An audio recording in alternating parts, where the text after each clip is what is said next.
Hi friends, అందరూ ఎలా ఉన్నారు? Welcome to Yashika cooking channel.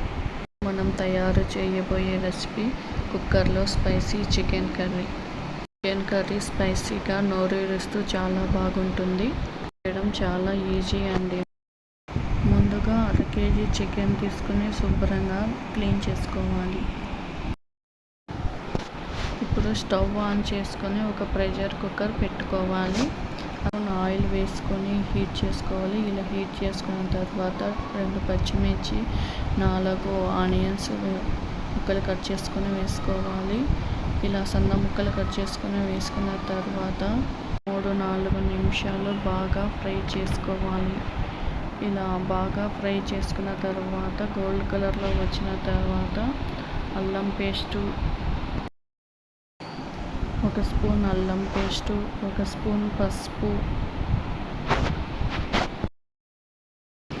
2 table spoon కొబ్బరి పొడి వేసుకోవాలి.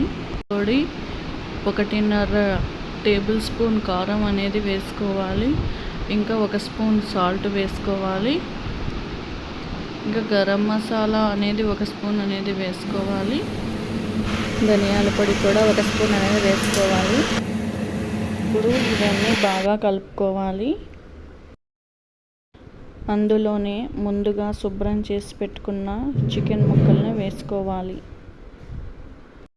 మసాలా అంతా ముక్కలకు పట్టే విధంగా బాగా కలుపుకోవాలి.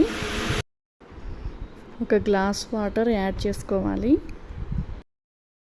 మూత పెట్టుకొని హై ఫ్లేమ్లో 2 విజిల్స్ అనేది వేయించాలి. స్టవ్ ఆఫ్ చేసి కుక్కర్ మూత తీయాలి. చూడండి చికెన్ కర్రీ అనేది ఎలా తయారైందో. కొత్తిమీరతో గార్నిష్ చేసుకుని సర్వ్ చేసుకోండి. నచ్చితే లైక్ చేయండి, షేర్ చేయండి, సబ్స్క్రైబ్ చేయడం మర్చిపోకండి.